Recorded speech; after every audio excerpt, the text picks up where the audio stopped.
어느덧 사순절 마지막 주간이 되었습니다. 또 고난주간도 시작되는 그 첫날입니다. 이번 사순절 동안 우리는 성령님에 대해서 말씀을 나눴고 성령님에 대한 갈망을 가지고 그렇게 함께 걸어왔습니다. 이번 주간에는 이 성령님과 예수님과의 그 관계에 대해서 말씀을 나누게 됩니다. 성령님과 예수님, 그 관계 속에서 우리의 삶의 자세, 삶의 태도, 또 주어지는 축복들이 함께 있어요. 그래서 예수님 탄생부터 그의 모든 삶 가운데, 그리고 그의 십자가 죽으심, 부활의 모든 일에 성령께서 함께 하셨다는 것을 우리가 살펴보면서 그 가운데 우리의 모습과 우리의 믿음은 어때야 되는지를 함께 상고하고자 하는 것입니다. 오늘 말씀은 성령으로 잉태하신 예수님에 대한 말씀입니다. 우리가 익히 알고 있는 말씀이며 또 본대로 천사 가브리엘이 요셉과 정혼한 마리아에게 나타납니다. 아직은 정식 결혼하지 않은 그 상태, 우리말로 약혼쯤에 해당하는 그 상태에 있는 마리아에게 나타나서 그가 이제 잉태할 것이라는 놀라운 이야기를 들려주게 됩니다. 그런데 그가 잉태할 자, 천의 몸으로 지금 잉태하는 것도 놀라운데 지극히 높으신 자, 거룩한 자를 잉태한다, 하나님의 아들 구원자를 잉태한다, 너무너무 충격적인 그러한 말씀을 듣게 되는 장면입니다. 그런데 그 구원자 예수, 지극히 높으신 하나님의 아들, 그가 성령으로 잉태할 것을 오늘 본문이 우리에게 다시 한번 일깨워주고 있지 않습니까? 35절에 보면 천사가 대답하여 이르되 성령이 내게 임하시고 지극히 높으신 이의 능력이 너를 덮으시리니 이러므로 나실 바 거룩한 이는 하나님의 아들이라 일컬어지리라. 성령으로 잉태되는 거예요. 이 처녀의 몸에, 마리아의 몸에 성령으로 하나님의 아들 구원자가 오신다라는 그 말씀이에요. 우리가 이 말씀을 이해하기 위해서는 성경 전체를 우리가 잠시 그 배경으로 살펴봐야 되는 것이에요. 이 구원자는, 메시아는 무엇보다도 여인의 몸을 통해서 온다고 그렇게 창세기 아담과 하와가 타락한 직후부터 말씀하신 바가 있습니다.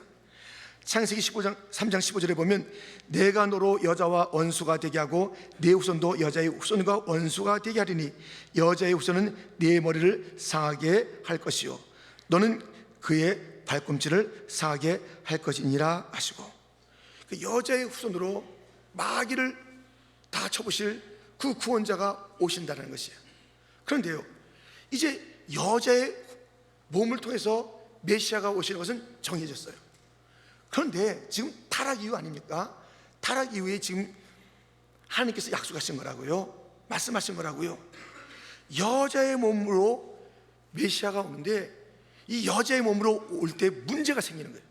여자의 몸으로 오면 문제가 생겨요. 왜냐하면 그 여자가 낳는 자마다 다 더러워요. 깨끗한 자는 못 낳아요. 욥기 14장 1절 여인에게서 태어난 사람은 생애가 짧고 걱정이 가득하며 그는 꽃과 같이 자라나서 시들며 그림자같이 지나가며 머물지 아니하거늘 이와 같은 자를 주께서 눈여겨 보시나이까? 나를 주 앞으로 이끌어서 재판하시나이까? 누가 깨끗한 것을 더러운 곳 가운데에서 낼 수 있으리까? 하나도 없나이다. 25장 4절에 보면 그런즉 하나님 앞에서 사람이 어찌 의롭다며 여자에게서 난 자가 어찌 깨끗하다 하랴. 여러분, 여자에게서 난 자는요 다 더러워. 아무도 깨끗한 자가 없습니다. 아니, 깨끗하지 않는다라는 그 말표현은 좀 부드러운 거예요. 더 실상을 말씀드릴까요? 들어보세요. 에베소서 2장 3절입니다. 전에는 우리도 다 그 가운데에서 우리의 육체의 욕심을 따라 지내며 육체와 마음에 원하는 것을 하여 다른 일과 같이 본질상 진노의 자녀이었더니, 여자의 몸으로 태어난 자들은 더러울 뿐만 아니라 본질상 그 본성 자체가 진노의 자녀로 태어나는 거예요. 여자에서 태어나는 자마다 다 더럽다니까요. 여자에게서 와야 되고 여자에서 낳는 자는 더럽고, 근데 거룩하시니 깨끗하시니 하나님의 아들 이 더러운 자를 구원하실 그가 오시는데 여자에게서 더럽게, 그러므로 이제는 다른 방식이 필요한 거예요. 여자에서 오긴 오는데 다른 방식이 필요한 것입니다. 그래서 사람의 방식이 아닌 처녀를 통해서 오시게 된다라고 이사야 7장 14절을 말씀하고 있습니다. 한번 같이 읽어주시기 바랍니다. 시작.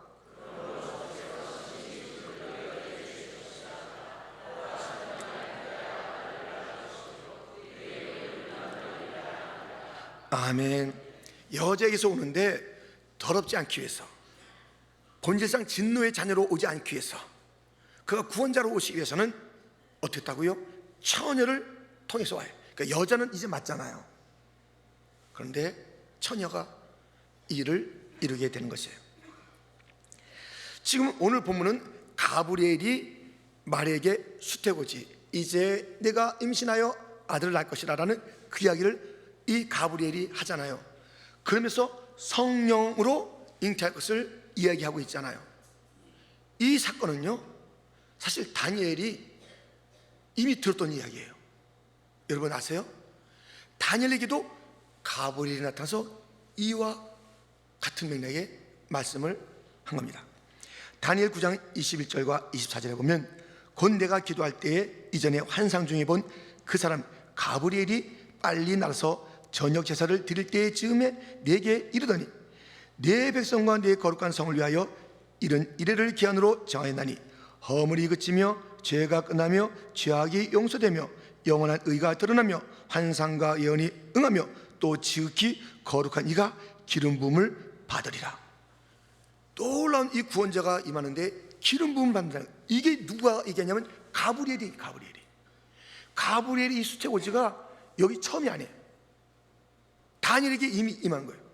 가브리엘이 나타나서 거룩한 이가 기름 부음 받아서 죄를 용서하며 구원의 역사를 이루며, 그 말씀이 이미 예언이 되어 있는 것입니다. 이제 해결책이 됐잖아요. 여자의 후손으로 오는 건 맞아요. 근데 사람의 방법으로 오면은 진노의 자녀가 되고 더러워요. 진정한 구원자 그렇게 올 수가 없습니다. 그래서 택한 방법이 처녀입니다. 그리고 성령의 잉태를 통해서 오게 되는 것입니다. 지금 이 자기가 지극히 높으신 그 하나님의 아들을 낳는다는 이야기를 들었을 때 그 마리아는 맨 처음에 믿지 못했습니다. 누가복음 1장 34절입니다. 함께 읽어주시기 바랍니다. 함께 시작.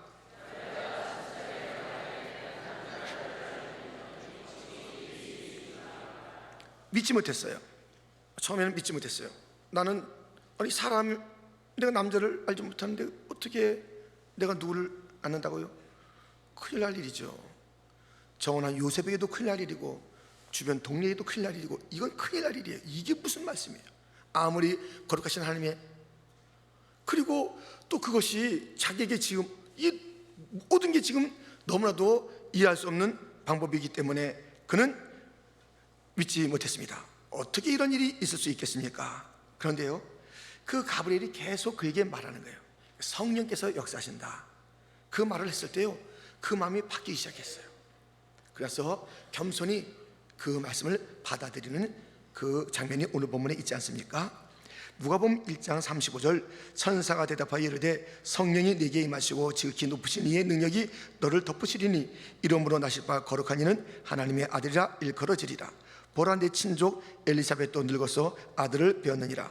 본래 임신하지 못한다고 알려진 이가 이미 6달이 되었나니 대저 하나님의 모든 말씀은 능하지 못하심이 없느니라. 38절 같이 읽겠습니다. 마리아가 이르되 주의 여정이오니 말씀대로 내게 이루어지이다 하며 천사가 떠나가니라. 아멘. 지금 막 믿지 못하니까요, 성령께서 하신다. 그 친족 엘리사벳에 대한 이야기를 들려주시는 거예요. 한 증표를 보여주신 거예요. 주님께서는 가끔 우리로 하여금 누군가를 간증하게 해요. 그 간증은요, 나의 그 믿음을 갖다 다시 한번 이렇게 일으키는 거예요. 그리고 그의 간증은 내 삶에 연결되도록 해서 들려주는 거예요. 말씀도 중요하죠. 말씀이 전부죠.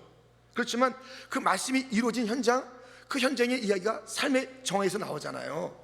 그런 이야기가 누군가 간증하잖아요. 그러니까 저 사람 그런가 보다 하는 게 아니라 그 간증을 제대로 듣는 것은요, 너에게도 이와 흡사한 일이 일어난다, 그 뜻이에요. 아멘. 그러니까 간증을 그냥 남의 이야기로 흘려보내면 아무 의미가 없어요. 저 간증 듣고 그와 흡사한 이야기가 이제 나한테 벌어지지라 하면서 기대감을 가지고, 할렐루야, 서로 우리가 그렇게 주님께서 역사하셨던 이야기를 나누는 거예요. 이 사순절에 여러 가지 이 기적도 지금 있어요. 그래서 갖다 서로 나눠주세요. 그 주 앞에 영광을 돌리는 거예요. 그게 뭐 내 잘났다고 하는 게 아니잖아요. 주 앞에 기도응답의 이야기를 들려주세요. 그러면은 가브리엘조차도 그 증표를 갖다 등장시켰는데, 여러분들 우리가 주님의 이름을 높이면요, 그것을 통해서 나도 그 말씀대로 되어지리라, 나도 그 축복을 받으리라, 서로에게 놀라운 역사가 나타날 줄 믿습니다. 그런데 지금 이제 예수님은 성령님을 통해서 오시는 그 놀라운 하나님의 지혜예요. 지혜, 약속하신 것을 갖다 이루시는 하나님의 지혜, 여인의 후손에게서 온다. 그런데 정결하게 온다. 이 지혜로 이제 처녀를 택했습니다. 그래서 마리아에게 오는 거예요. 이 마리아의 그 태도를 통해서 우리는 진정한 믿음이 무엇인지를 배울 수가 있습니다. 두 가지를 배울 수 있는데요, 첫 번째는 진정한 믿음이란 하나님의 모든 말씀을 믿는 것이에요. 하나님의 모든 말씀을 믿는 것이에요. 여러분, 오늘 그 본문에 있습니다. 37절에 하나님의 모든 말씀은 능하지 못하심이 없느니라. 여러분, 하나님의 모든 말씀을 다 믿는 것이 진정한 믿음입니다. 이러한 믿음을 갖기를 축원합니다. 하나님의 모든 말씀이에요. 그래서 창세기 1장 1절, 태초에 하나님이 천지를 창조하시니라. 여기서부터 계시록 22장 21절 말씀, 주 예수의 은혜가 모든 자들에게 있을지어다. 아멘. 이 모든 말씀, 창세기 1장 1절부터 계시록 22장 21절까지 다 믿는, 다 모든 말씀을 다 믿으시기를 축원합니다. 이 말씀을 믿으세요. 이 말씀만 믿으면요, 엄청나게 우리가 달라지는 거예요. 아니, 태초에 하나님께서 천지를 창조하셨어요. 이걸 믿어요. 그럼 나도 창조하셨네? 난 하나님의 작품이네? 이게 믿겨지잖아요. 내가 누구예요? 하나님의 작품이에요. 하나님의 작품이라고요. 그러므로 나는 어떠한 정체성을 갖느냐? 나는 하나님의 자녀요. 그래서 내 부르신 곳에서 내 하나님의 영광을 위해서 살 자요. 부르신 곳에서 내가 예배할 자요. 부르신 곳에서 하나님께서 지으시고 나를 갖다가 이곳에 심으셨으니 나는 그 하나님 앞에 충성할 자요. 할렐루야. 또 마지막이 뭐예요? 주 예수의 은혜가 모든 자들에게, 나는 은혜 받은 자구나, 이것을 알게 되는 거예요. 이 말씀을 믿어야 돼요. 아니, 이 처음과 끝의 말씀만 믿어도 내 삶이 달라지는 거예요. 내 정체성이 달라지는 거예요. 내 부름과 소명이 분명하게 확신되는 것이에요. 그리고 내게 무엇이 공급될지를 알게 되는 것이에요. 우리가 이 말씀, 모든 말씀을 믿는다는 것, 그 말씀은요, 그것은 이것을 갖다가 우리가 이 가브리엘 말, 하나님의 모든 말씀이에요. 모든 말씀. 여러분, 그냥 말씀을 읽을 때마다 아멘, 아멘하고 말씀을 읽으시고, 말씀이 떨어질 때마다 아멘, 아멘 하시고, 그래서 그 말씀의 그 모든 열매의 주인공, 축복의 주인공이 다 되시기를 축원합니다. 진정한 믿음은 뭐라고요? 하나님의 모든 말씀을 다 믿는 거예요. 두 번째, 이건 이제 좀 길게 나옵니다. 진정한 믿음이란 마음의 문을 열고 하나님의 놀라운 선물인 예수님과 성령님을 내 삶에 모셔드리는 것이다. 이렇게밖에 표현할 수 없어요. 다시 말씀드립니다. 진정한 믿음이란 마음의 문을 열고, 마리아가 그렇게 지금 하고 있죠. 하나님의 놀라운 선물인 예수님과 성령님을 내 삶에 모셔드리는 것이다. 지금 마리아는 예수님을 모셔드리기로 그 잉태를 받기로 했어요. 그래서 성령을 받는 거예요. 그러니까 이 똑같은 거예요. 그러니까 성령, 예수의 영이에요. 예수님을 모신다는 것, 그것은 바로 성령님을 모신다는 것이에요. 그 예수님이 내 안에, 주님이 내 안에, 성령님이 내 안에, 똑같은 얘기예요. 다 하나님이시기 때문에. 그래서 이제 이 진정한 믿음이라는 것은 하나님의 모든 말씀을 믿는 것일 뿐만 아니라 하나님의 선물로 지금 예수님과 성령님, 그분이 오신다는 거 자기에게. 그러므로 그것을 갖다가 마음에 물려고 받아들이는 것, 이게 믿음이에요. 초대하는 것, 초청하는 것. 주님 찾아오셨네, 모시어 드리세. 예, 모시어 드리세. 할렐루야. 잘 모셔 드리시기를 바랍니다. 이 예수님, 성령님을 갖다 모셔. 이게 하나님의 선물이에요. 하나님의 선물. 하나님의 선물이에요. 그런데요, 이제 이 주님을 모셔드리기로 결단했잖아요. 자, 그 다음부터 이제 놀라운 일이 벌어집니다. 어떤 일이 벌어지냐면은, 이 마리아가 엘리사벳, 자기 친족이죠. 그 임신할 수 없다고 하는 자가 임신해서 자기가 한 그 기적에, 자기가 받을 기적의 한 증표로 사용됐던 그 엘리사벳을 찾아가는 거예요. 찾아갔는데 엘리사벳이 이렇게 말합니다. 누가복음 1장 41절부터 보면, 엘리사벳이 마리아가 무난함을 들으매 아이가 복중에서 뛰노는지라 엘리사벳이 성령의 충만함을 받아. 우리 같이 읽겠습니다. 큰 소리로 불러 이르되 여자 중에 내가 복이 있으니 복이 있도다. 내 주의 어머니가 내게 나오니 이 어찌된 일인가. 보라, 내 문안하는 소리가 내 귀에 들릴 때에 아이가 내 복중에서 기쁨으로 뛰놀았도다. 주께서 하신 말씀이 반드시 이루어지리라고 믿은 그 여자에게 복이 있도다. 아멘. 주님을 모셔드렸더니요, 사람들에게 존중함을 받는, 존중함을. 엘리사벳이 함부로 말 안 해요. 여러분, 이 성령 받은 자들은요, 사람이 두려워하게 돼요. 존중하게 돼요. 그러니까 이것은 존경, 이렇게 이런 걸 갖다 좀 약간 뛰어넘는 말이에요. 존중함을 받거든요. 뭔가 무게감이 있어요, 사람이. 그래서 그 사람만 보이지 않잖아요. 그 안에 역사하시는 하나님이 보이잖아요. 그 안에 함께 동의하시는 성령이 보이잖아요. 언제나 변함없는 그 예수의 그 사랑과 그 열매들이 계속 나타나잖아요. 그러니까는 내가 복이 있도다. 야, 너 다르다. 존중함을. 여러분들, 시시하게 여겨지지 않는 인생 사시고 싶습니까? 여기저기서 우리가 그렇게 그 바람에 나는 겨와 같은 그런 삶을 살지 않는 그런 삶을 살고 싶습니까? 성령님 모셔 드리십시오. 예수님 모셔 드리십시오. 그러면요, 처음에 사람들이 잘 못 알아볼 수 있어요. 그러다 우리가 이제 알게 돼요. 어떻게?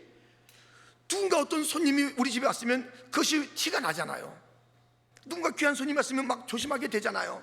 그럼 뭔가 좀 다시 달라지잖아요. 그리고 우리가 그 좀 깊이 있는 사람하고 대하면요, 달라져요, 사람이요. 그냥 사람이 뭔가 깊이 있는 사람하고 얘기하고 나면 달라져요. 근데 그 놀라우신 분이, 축복의 영이, 은혜의 영이, 거룩하신 영이 내 안에 있으면요, 그냥 보이게 돼 있어요. 알려지게 돼 있어요. 사람들이 두려워하게 돼 있어요. 존중하게 돼 있다고요. 여러분, 우리의 퀸즈자무의 모든 성도들은 이번에 루하흐, 그 성령님을 다 받아들여서 가는 곳곳마다 존중함을 받는 권세 있는 자가 되기를 주님의 이름으로 축원합니다. 권세 있는 자가 돼야 돼요. 권세 있는 자가. 성령 받아야 돼요. 예수님을 모셔드려야 돼요. 마리아가 그전에는 아이고 나는 이렇게 계집종이고 이렇게 하고 있었던 그거 모셔드렸더니 사람이 달라져, 보는 사람들이 달라지는 거예요. 그래서 야, 너는 복받은 존재다 뿐만 아닙니다. 이 마리아는 사람에게서 존중을 받았을 뿐만 아니라 그는 찬양의 사람이 됐어요. 찬양의 사람. 누가복음 1장 46절부터 보면 이렇게 됐습니다. 마리아가 이르되 내 영혼이 주를 찬양하며 내 마음이 하나님 내 구주를 기뻐하였으면 그의 여정의 비천함을 돌보셨습니다. 보라, 이제 후로는 만세의 날을 복이 있다 일거리로다. 여러분, 이것으로 끝난 것이 아니죠. 그래서 우리가 한번 이제 더 그 49절부터는 한번 찾아보세요. 1장 49절부터입니다. 지금까지 우리가 46절, 40절, 48절인데 49절에 계속되고 있는 그 찬양을 같이 읽는데요, 56절까지 같이 읽습니다. 시작. 능하신 이가 큰 일을 내게 행하셨으니 그 이름이 거룩하시며 국률하심이 두려워하는 자에게 대대로 이르는도다. 그의 발로 힘을 보이사 마음의 생각이 교만한 자들을 흩으셨고 권세 있는 자를 그 위에 내리치셨으며 비천한 자를 높이셨고 줄이는 자를 좋은 곳으로 배불리셨으며 부자는 빈손으로 보내셨도다. 그 종 이스라엘을 도사 긍휼히 여기시고 기억하시되 우리 조상에게 말씀하신 것과 같이 아브라함과 그 자손에게 영원히 하시려다 하니라. 마리아가 석 달쯤 함께 있다가 집으로 돌아가니라. 아멘. 찬양의 사람이 된 거예요. 하나님에 대해서 그 눈이 열린 거예요. 그리고 자기가 정말 비참했는데 이렇게 내가 복받은 자가 됐다라고 그 찬양 가운데 감사가 있는 거예요. 인생이 달라요. 인생이. 하나님 옆에는 찬양과 경배와 그리고 자기 자신의 변화에 대한 그 놀라운 감사가 그리고 사람들에게는 존경을 받는 그런 인생으로 바뀌게 된 것이에요. 그가 우리 주님은요 이 놀라운 일을 갖다 이루세요. 그럴 때 인격적으로 다가오신다니까요. 딱 해서 그래서 녹화하잖아요. 이를 갖다 얘기하잖아요. 막 끌고 와서 막 폭력적으로 하는 게 아니잖아요. 여러분, 성령께서 우리의 그 문을 녹화할 때에 우리도 그 문을 인격적으로 열고 그 주님을 받아들여서 모든 삶 가운데 변화가 있기를 주님의 이름으로 축원드립니다. 여러분, 우리의 예수님은 이렇게 오셨어요. 약속하신 대로 오셨습니다. 하나님의 약속은 반드시 이루어집니다. 하나님의 언약은 반드시 이루어지는 거예요. 그러니까 창세기 1장 1절부터 계시록 22장 21절까지 다 이루는 것처럼 그 언약은 그대로 예수님에게 예언된 수백 가지가 예언이 그대로 다 이루어지는 거예요. 여러분, 우리 세가족 공부하신 분이 있습니까? 예수의 유일성 배우지 않습니까? 예수님에게 약속한 그 모든 수많은 예언들은 다 그대로 이루어지는 것이에요. 할렐루야. 우리에게도 약속한 그 약속이 그대로 이루어질 줄 믿습니다. 말씀대로 될 줄 믿습니다. 말씀대로 될 줄 믿습니다. 하나님의 말씀은 다 능한 말씀인 줄 믿습니다. 하나님에게는 불가능이 없어요. 하나님에게 불가능이 없어요. 내가 할 수 없다고 하나님께서 못하시는 게 아니에요. 시간과 상황에 어울리지 않다고 하나님께서 그것에 못하시는 게 아니에요. 하나님 모든 시간을 뛰어넘고 역사하시는 주님인 줄 믿습니다. 오늘 우리 이 말씀을 통해서 마리아의 그 믿음을 우리 모두가 갖기를 축원합니다. 맨 처음엔 더디더디했습니다. 놀랍고 충격이었습니다. 그러나 말씀을 받고 난 다음에 그는 모든 자들에게 달려갑니다. 하나님께 영광을 돌립니다. 우리의 삶이 이 말씀 받고 약속 받고 이 축복을 받아서 사랑 가운데서 하나님의 이름을 높여드리고 하나님께 영광을 돌리는 찬양의 사람, 예배의 사람으로 변화되기를 주님의 이름으로 축원드립니다. 성령으로 탄생했어요. 그는 큰 자입니다. 우리 예수님은 큰 자입니다. 여러분들, 우리 예수님이 큰 자예요. 오늘 본문에 예수님이 큰 자라고 그랬습니다. 여러분, 큰 자를 갖다가 모시면요 함께 커질 줄 믿습니다. 거룩하신 분입니다. 함께 거룩하게 될 줄 믿습니다. 높으신 분입니다. 함께 높아지는 것이에요. 그러니까 예수 함께 가는 거예요. 예수 함께. 예수님을 높여드리고 예수와 동행해서 우리가 이 땅에서 멸시받는 인생으로 살지 아니하고 존중받는 인생으로 이 땅에서 주님의 영광을 마음껏 높여드리는 그런 자로 살아가기를 주님의 이름으로 축원드립니다.